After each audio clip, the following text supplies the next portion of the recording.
Bonjour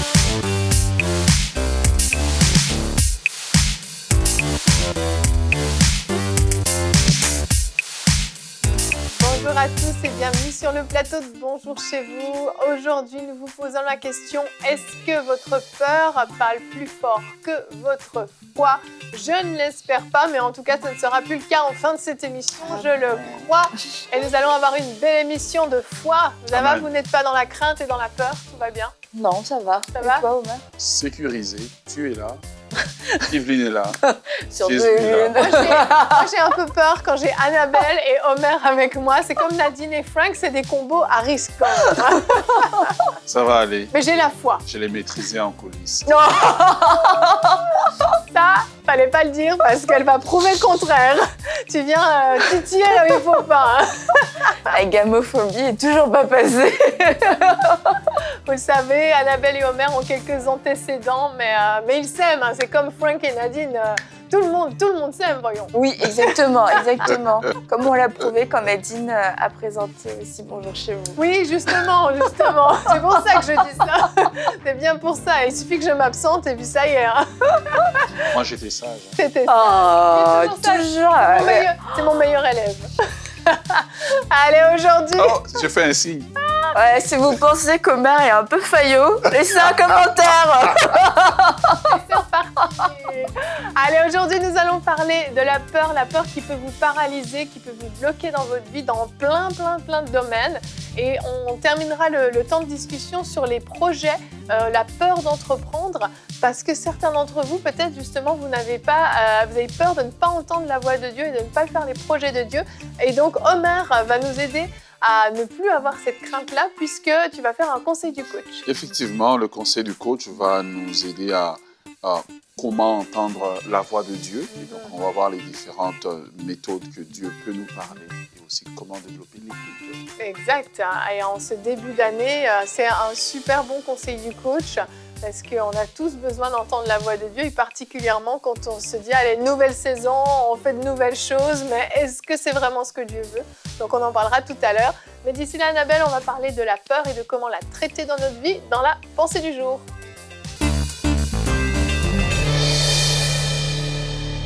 Quelquefois, quand on veut être spirituel, on ne veut pas reconnaître ou on n'arrive pas à reconnaître qu'on a des peurs dans notre vie.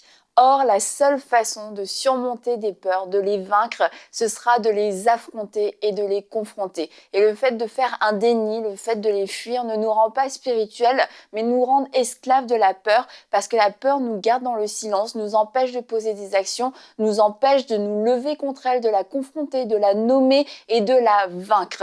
Alors ce n'est pas un manque de spiritualité que de reconnaître oui, j'ai des peurs, oui, j'ai des craintes concernant l'avenir, j'ai des craintes concernant ma santé, j'ai des craintes concernant mes enfants. Mais maintenant, est-ce qu'on va s'arrêter là? Non, nous allons trouver le remède. J'ai peur, mais je me soigne et le seul remède à la peur est la foi. La Bible nous dit que nous n'avons pas reçu un esprit de peur, un esprit de timidité, mais en fait, timidité, ça veut dire peur.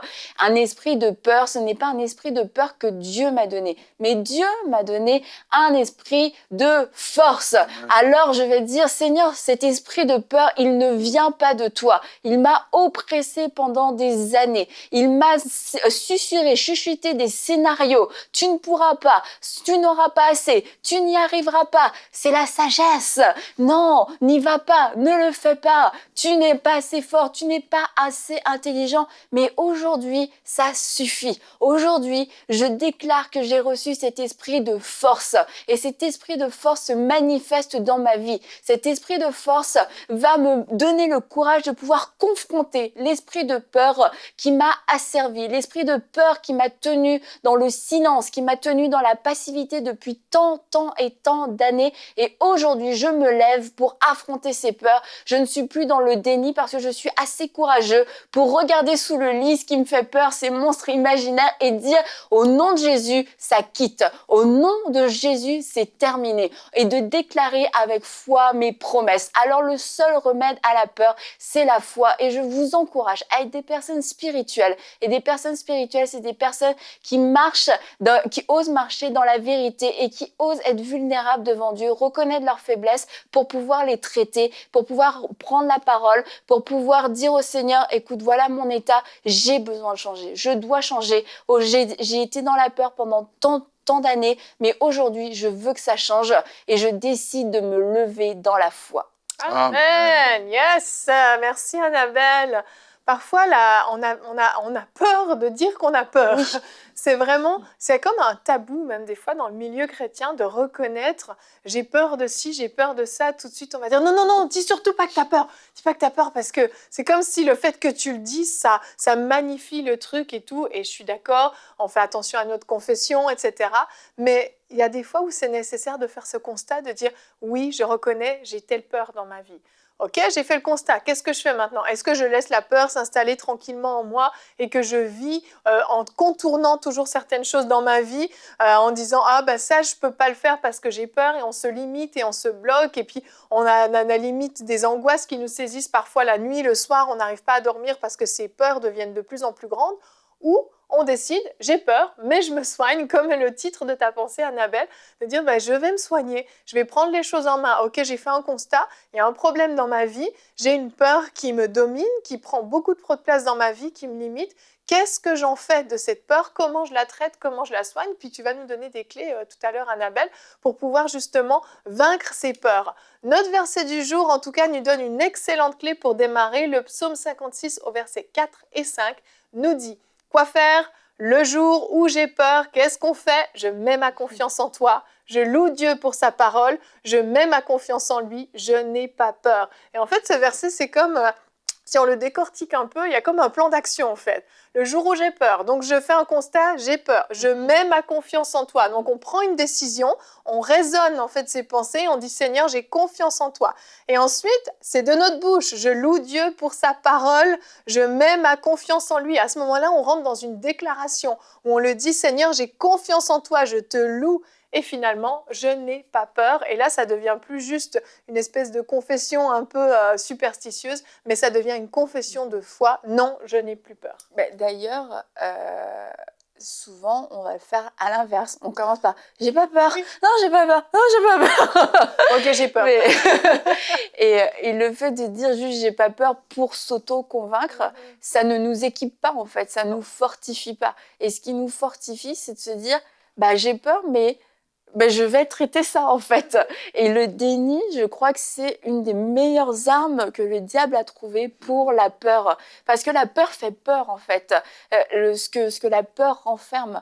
Et par exemple, la peur d'avoir un cancer. Parce qu'on a vu des gens, génération après génération dans notre famille, avoir un cancer du sein. La mère est morte d'un cancer du sein, la cousine, la sœur, la grand-mère. Et puis on se dit, bon non, moi ça m'arrivera pas parce que on connaît les promesses, on se dit bon voilà, nanana, puis on veut pas nourrir ça, mais n'empêche c'est quelque chose qui revient constamment. Oui. Et c'est une peur en fait. Et le fait de dire non, je préfère laisser ça de côté, on n'est pas en train d'affronter la peur, on n'est pas en train de la traiter, on est juste en train de la mettre de côté et elle est active. La peur est active. La peur va continuer de parler et on va l'entendre. Et du coup, le moindre truc, est-ce que moi aussi, est-ce que j'ai une boule, est-ce que je sais pas quoi? Et en fait, c'est de se dire à un moment donné, j'ai peur d'avoir un cancer du sein. Et puis, Seigneur, je te le dis, j'ai peur d'avoir un cancer du sein.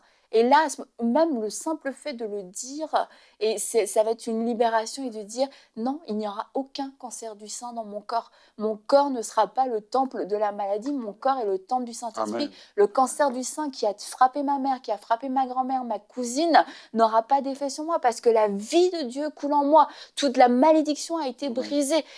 Et en fait, là, on va être puissant parce qu'on est en train de confronter directement un ennemi et de le nommer. On n'est pas juste là dans sa tête. Ah, cancer du sang, je pense à ça. Non, j'ai peur. Oh non, c'est bon. Allez, hop. Je referme le tiroir parce que ça fait rien. La peur, elle va juste rester là. On la met de côté.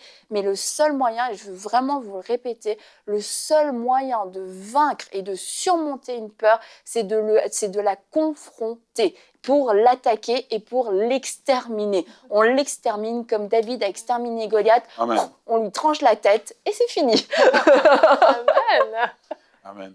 Et en fait, si on réalisait le nombre de choses que nous avons ratées à cause de la peur. Ah là là. C'est ça. Israël n'est pas rentré dans le pays promis à cause de la peur. Des enfants qui avaient des rêves là, des enfants qui avaient des rêves d'entrer dans le pays promis ne sont jamais rentrés dans le pays promis à cause de la peur. Et je crois qu'il y a une humilité que la peur nous apprend. La peur nous apprend que nous ne pouvons pas solutionner tout. Mais quand j'avoue cette peur, je l'avoue à Dieu. Je ne me l'avoue pas seulement à moi-même, mais je l'avoue à Dieu. Seigneur, j'ai peur. Donc, ça me prend cette humilité-là de reconnaître qu'il y a plus grand que moi. Il y a plus grand que ma peur. Il y a plus grand que mes circonstances. Il y a Dieu qui est au-dessus de ça et qui, lui, est au contrôle. Et souvent, on ne veut pas s'avouer qu'on a peur. Pourquoi? Parce que peut-être on est orgueilleux aussi, se dire, mais non, moi, je ne peux pas avoir peur ça. Vous savez, la peur d'un pasteur, c'est d'arriver, je ne sais pas moi, après le confinement, et puis l'église est vide, où sont passées mes brebis? Ouais. Puis on n'ose pas dire au Seigneur, au fait, j'ai peur. Mais dire j'ai peur, c'est le premier acte de courage, l'acte de reconnaître, Seigneur, je prends le courage de dire que j'ai peur et je te donne cette peur. Maintenant, toi, tu vas travailler à partir de cette peur. Et Dieu ne nous a jamais condamnés parce qu'on avait peur. Dieu nous a condamnés plutôt quand nous on a dit, à cause de ma peur, je ne veux pas entrer dans le pays promis, je ne veux pas entreprendre. Que Dieu puisse nous aider vraiment de ce côté-là. Et Dieu n'est pas surpris par la peur. C'est pour ça qu'il dit régulièrement ne t'effraie point. Ouais. Parce qu'il sait qu'en tant qu'homme, on va trembler devant les situations. Et il fait constamment des rappels. Ok, t'as peur, mais regarde, ne t'effraie point. Et puis, mets ta confiance en moi. Mets ta confiance dans la parole. Loue-moi. Et puis tu vas voir que la foi va monter et la peur, quelquefois, elle diminue à peine, mais la foi monte et la foi va faire qu'on va pouvoir continuer ou qu'on va pouvoir accepter ce que Dieu nous demande de faire. Et je parlais de Goliath tout à l'heure parce que Goliath venait, et c'est vraiment l'image de la peur, il vient tous les jours. Il les attaque pas, mais il vient. Il les menace, ils sont là en train de trembler, ils sont déjà en train de voir leur vie défiler, ils sont déjà morts pour eux. Mais Goliath ne les a pas touchés. Et c'est exactement la peur, comment elle fait. Elle vient suggérer, elle vient menacer, elle vient intimider. Et eux, ils étaient là, ils tremblaient. Et quand on fait juste ça, en fait, ça ne se passe rien. Goliath se nourrissait de leur peur. C'était « Waouh, ils ont trop peur de moi ». Et il aurait juste à faire ça « Waouh ». Je crois qu'il serait mort raide, en fait. Et David a dit « Mais non, c'est pas possible. On peut pas continuer comme ça ». Et c'est là où on doit affronter nos Goliaths. Et encore une fois, je reviens à ce point de « On est des bons chrétiens de foi ». Mais il y a des gens, ils luttent avec des peurs. Peur d'accident. J'ai peur d'avoir un accident de voiture. Je prends la voiture, je me vois mourir à chaque fois. J'ai peur d'avoir une maladie. J'ai peur que mes enfants meurent. J'ai peur des attaques. J'ai peur de me faire voler. J'ai peur de perdre mon travail. J'ai peur du diable. J'ai peur de la mort. J'ai peur des mauvais esprits. Et tout ça, ce sont des Goliaths et vous devez les nommer pour les confronter. Et si vous ne les confrontez pas avec votre propre force, mais vous les confrontez avec cet esprit de force, l'esprit de Dieu qui est en vous et qui va venir les combattre parce que c'est un combat spirituel. Mais aujourd'hui, vous ne pouvez plus laisser Goliath venir vous menacer tous les jours de votre vie. Vous devez parler à ces peurs si vous voulez triompher de ces peurs. Amen. Et le but de Satan, au travers de la peur, en fait, c'est de vous amener à capituler avant même d'avoir combattu. Exactement. Et c'est ce qu'il avait fait avec Israël finalement. Saül avait capitulé. Et Dieu ne veut pas que vous puissiez capituler. Et au travers de la peur, Satan vous amène à ne plus réfléchir, vous abandonnez votre autorité, votre identité en Christ. Et c'est ce que David a fait le contraire. Il a dit, qui est ce Philistin? Qui est cette peur? Quelle est cette peur qui revient constamment contre moi? Et il faut se lever contre nos peurs. Amen, amen. Hier, on avait une émission sur l'intimidation et on a parlé aussi de David et Goliath. Et si vous n'avez pas regardé l'émission, allez la voir, tout comme celle de lundi. Je l'ai dit en début de semaine, c'est un peu comme une mini-série qu'on fait. Lundi, on a parlé de notre identité en Christ et pour être capable aussi de vaincre ces peurs, notre identité en Christ doit être vraiment assise pleinement en nous. Avant de passer au conseil du coach, on va regarder notre sondage qu'on a fait sur notre chaîne YouTube dans l'onglet communauté. Vous avez été nombreux à répondre. Avez-vous peur d'entreprendre des projets? Vous avez été 9% à dire oui, la peur me paralyse et à partir d'aujourd'hui, vous allez l'affronter. 52% nous ont dit « Il m'arrive souvent de repousser mes projets à cause de la peur ». 15% oui, mais je refuse d'y céder, alléluia, et 25% non, je n'ai pas peur d'entreprendre. Eh bien, je pense que c'est un constat qui nous montre qu'il y a des peurs vraiment dans la vie, et peut-être qu'en ce début d'année, vous aviez des projets que vous vouliez démarrer, et la peur vous bloque, vous limite, ou vous repoussez peut-être depuis plusieurs années. Et certains d'entre vous, dans les commentaires sous le sondage, vous disiez que vous aviez peur de vous tromper, et ça ressortait souvent, peur de ne pas avoir bien entendu la voix de Dieu, peur de prendre les mauvaises décisions et que Dieu ne soit pas dans le coup.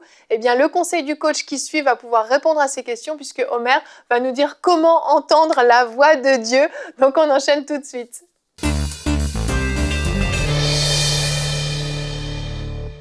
Alors, comment entendre la voix de Dieu? C'est une question importante pour nous qui sommes évidemment enfants de Dieu, pour ceux qui veulent entendre la voix de Dieu. Et Dieu désire en fait nous parler. Dieu désire nous parler et la voix de Dieu, c'est comme la voix d'un parent. La première des choses que l'enfant développe dans le ventre de sa mère, c'est apprendre à reconnaître la voix.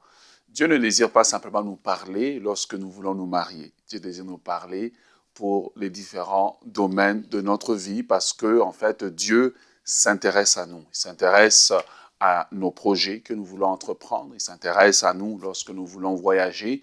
Il s'intéresse à nous lorsque, oui, nous voulons fonder une famille. Donc, souvent, on vient dans le domaine d'entendre la voix de Dieu un peu trop tard. Lorsqu'on veut se marier, c'est là qu'on veut entendre la voix de Dieu, alors que depuis longtemps, Dieu désirait nous parler, en fait, qu'on s'habitue déjà à sa voix. Job, chapitre 33, le verset 14, nous dit que Dieu parle cependant, tantôt d'une manière, tantôt d'une autre, et l'on n'y prend pas garde. Et plus tard, nous allons voir les différentes voies, V-O-I-E-S, par lesquelles Dieu passe pour nous parler par sa voix, V-O-I-X. Alléluia. Nous allons voir cela tout à l'heure. Mais la chose la plus importante, j'aimerais la souligner, c'est pour un enfant de Dieu d'apprendre à reconnaître la voix de Dieu. Parce que nous allons le voir qu'il y a plusieurs voix dans le monde. Il y a la voix de Dieu, il y a la voix de l'ennemi et il y a les différentes voix par lesquelles nous recevons aussi des paroles, la voix de nos parents, la voix de nos professeurs.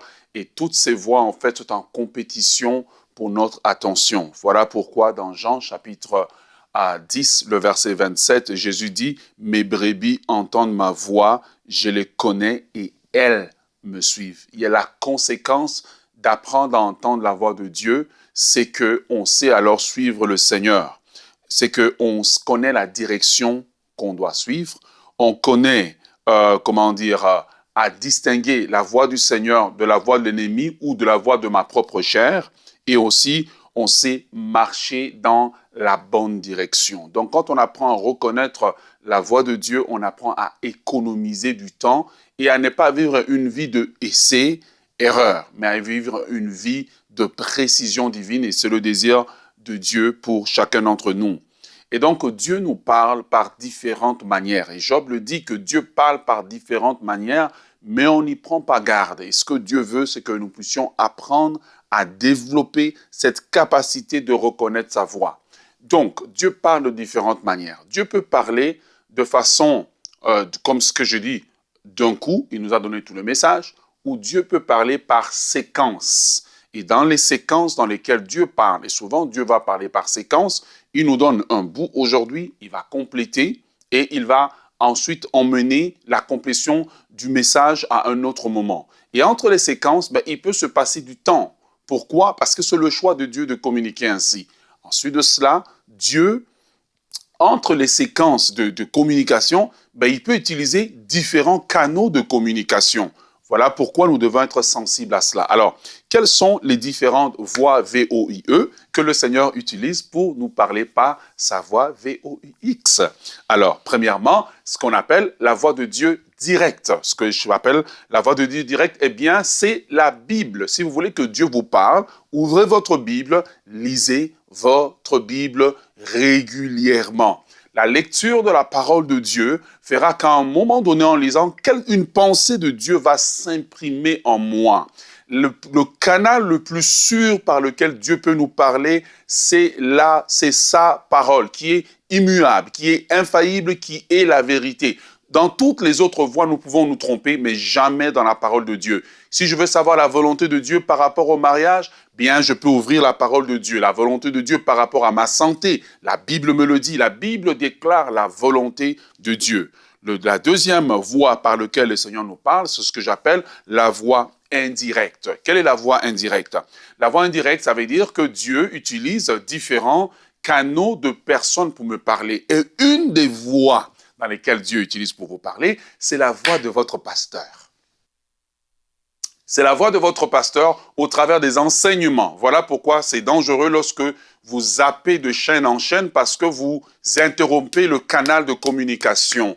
Mais il y a un moment où, dans la prédication, dans l'ensemble des mots qui est dit, il y a un moment donné, si vous écoutez attentivement, vous allez entendre la voix de Dieu. Donc voilà pourquoi, lorsque vous allez par exemple à l'église ou bien que vous écoutez un enseignement, c'est important de prendre des notes. Et comme je le disais à des chrétiens, lorsque vous regardez la séquence de messages parfois, en réalisant la séquence de messages, on peut découvrir la voix de Dieu. Donc Dieu vous parle par le canal des enseignants, le canal de votre pasteur et des différents enseignants qu'il a établis dans le corps de Christ. Et ces enseignants, généralement, vont venir confirmer la voie principale qui est la Bible. Ils vont confirmer ce que Dieu vous a dit au travers de la Bible. Troisième voie, c'est ce que j'appelle la voie révélatoire. La voie révélatoire, c'est la voie prophétique. Ça, c'est une des voies préférées beaucoup des enfants de Dieu. Mais cette voie n'est solide que quand les deux premières sont respectées. Quand vous honorez la voix directe de la parole de Dieu qui est la Bible.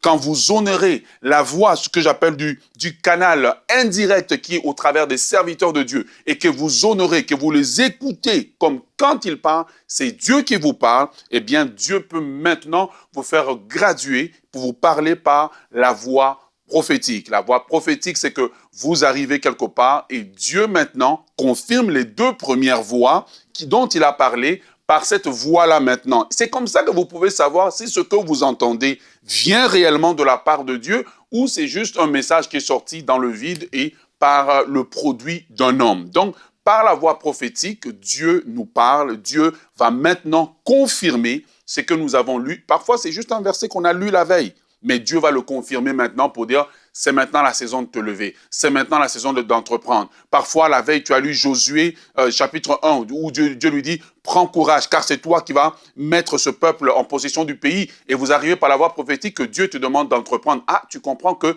Dieu m'avait parlé de la peur, de ne pas avoir peur. Maintenant, il me demande d'entreprendre. Tu mets les deux ensemble. Tu comprends maintenant que Dieu parle par séquence, par les différentes voix. En fait, les différentes voix de Dieu se complètent pour former un seul message. Le numéro 3, la troisième voie que Dieu utilise pour nous parler, eh bien, c'est ce que j'appelle la voie mystérieuse. La voie mystérieuse, le mystère, c'est simplement quelque chose qui était caché, qui est révélé. Donc, Dieu nous parle maintenant par des songes et des visions. Maintenant, Dieu nous parle par des songes et des visions par lesquels Dieu confirme aussi ce qu'il avait déjà commencé, ou parfois Dieu peut commencer par un songe et une vision. La séquence n'est pas toujours dans le même ordre, mais généralement, Dieu va nous parler en utilisant les différents canaux.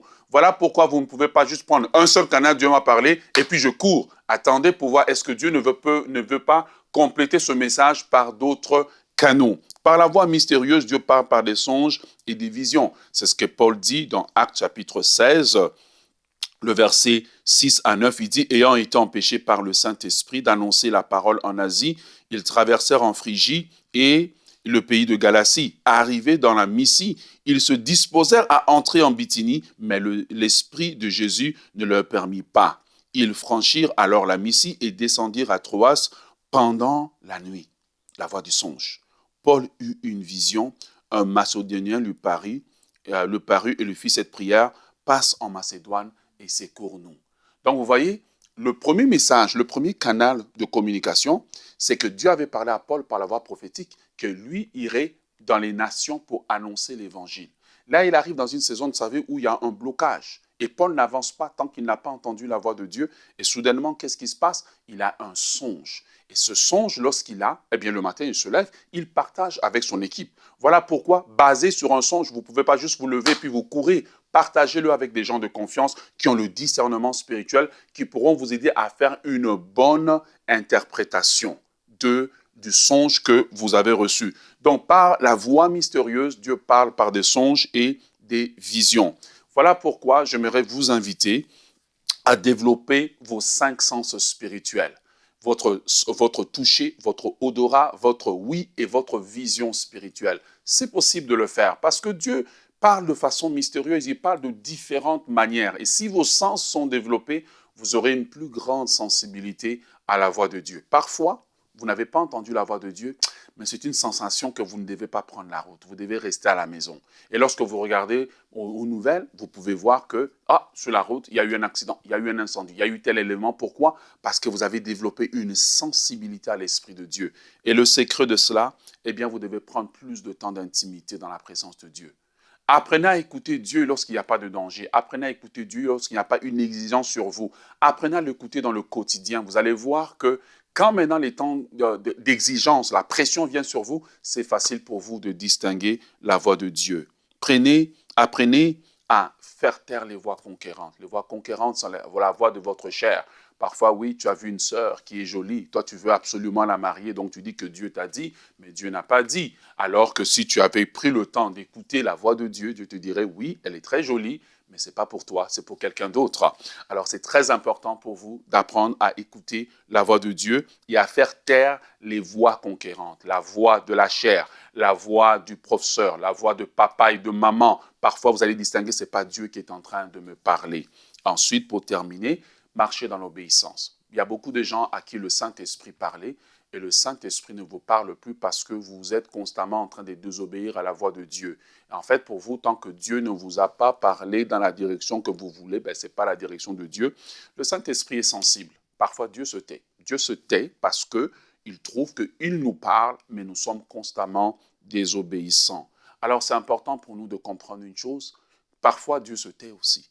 Dieu n'est pas un grand bavard qui parle tout le temps. Parfois, Dieu se tait. Alors, quand Dieu vous a donné une instruction pour aller dans une direction, eh bien, que faire lorsque Dieu ne parle plus? Mon petit conseil, c'est continuer à faire la dernière chose que Dieu vous avait dite jusqu'à ce qu'il vous donne une nouvelle direction. Et c'est là maintenant que vous allez pouvoir marcher et développer l'écoute de Dieu. L'écoute de Dieu, c'est le défi de la vie chrétienne. C'est le plus grand défi, en fait, de tous les enfants de Dieu, d'apprendre à écouter Dieu. Écouter Dieu demande de la maîtrise de soi, demande de l'humilité et demande de la persévérance. Amen. Waouh, merci beaucoup, Omer. On est équipés là pour démarrer l'année. Amen. On ne pourra plus dire « je ne sais pas entendre la voix de Dieu ».